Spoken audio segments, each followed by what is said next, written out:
Hello and welcome to episode number 4 of the Unit 42 Beyond the Hunt series. My name is Ryan with Palo Alto Networks Unit 42 Managed Threat Hunting, or MTH, and I'm going to be delving into some of the threats that we were looking at in March of 2024 for our client base.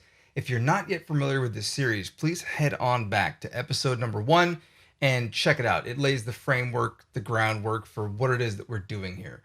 For those who are in the know, or for those who simply just want to jump into some of these threats, let's do it.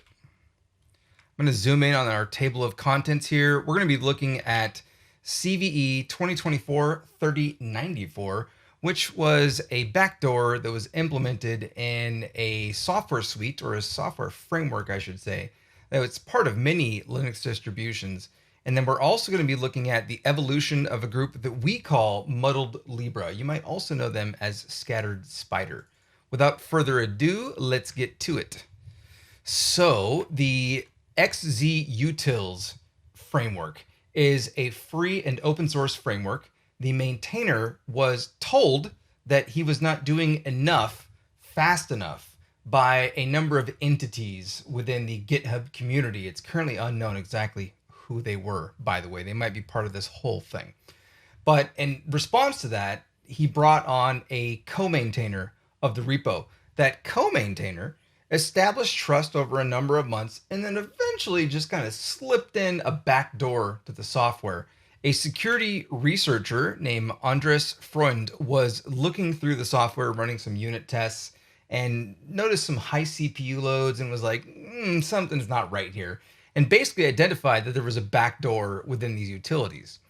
Now, if you want to learn more about this, our hunting queries and recommendations are actually denoted here on our Unit 42 blog. So you can go to this article, the link will be in the video description, and you can learn about, for example, which distributions were vulnerable. If I just scroll down a little bit here, you'll see that there were a number of distributions that were vulnerable, but luckily for all of us, like the royal we in the cybersecurity/IT community, this was caught before it kind of made its way out of the bleeding edge/development versions of some of these distributions. So some of them, oops, there's a problem. And then for many of them, the primary installs where you would go to say, update my system, were not affected. So make sure you check out this chart.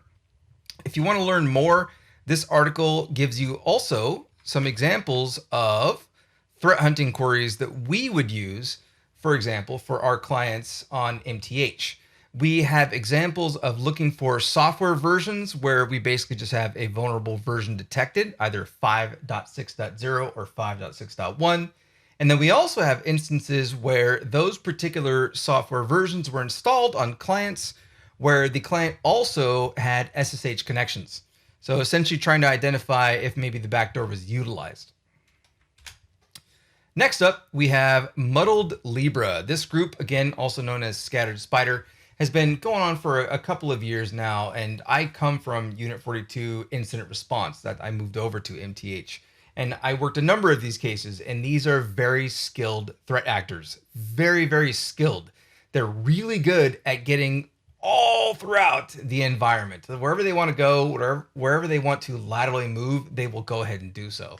So we've identified the royal we on Unit 42, that is, that they have moved not just from looking at automation, outsourcing, and telecommunications, but also into technology, hospitality, and finance services. So in our report to our clients, we have this cute little graphic. More on that in a moment. Please hold. And we also have these hunting queries that we provided. We redact them here in these videos because it's kind of like our whole shtick on how we provide these queries to our clients. But we're looking for things like if Okta logs are being ingested where MFA is being updated. We have things like where inbox rules are created if you have M365 logs that are forwarding email from an internal address to an external address. We also have things like Mpacket, the Mpacket frameworks, WMI exec, which uses the Windows Management Instrumentation protocol in order to run commands remotely, basically. And then we also have some stuff looking for PS exec that's rare within the environment. And for that matter, we have exfiltration tools that are utilized by this crew. If you want to learn more about Muddled Libra, we actually have another public resource on the Unit 42 blog. It's called Threat Group Assessment, Muddled Libra Updated. And if I scroll down just a little bit here, we will see, there we go, the shift in their tactics. So the old tactic versus the new tactic. Basically, they've moved from just doing things like phishing using a particular phishing kit to social engineering of help desk environments. And they're very successful, unfortunately, in doing that. And also, they've moved from just general kind of espionage attacks to extortion, working with ransomware groups. So if you want to learn more about them, again, I will go to the top of the article. It is the Unit 42 blog where you can find this article along with our article on the XZ Utils. So that's it for this episode. Again, my name is Ryan with Unit 42 MTH. If you'd like to learn more about Unit 42 MDR or MTH, you can check out the link in our description. And if you have not yet done so, please subscribe so that you don't miss any future episodes. All right, I will see you next time.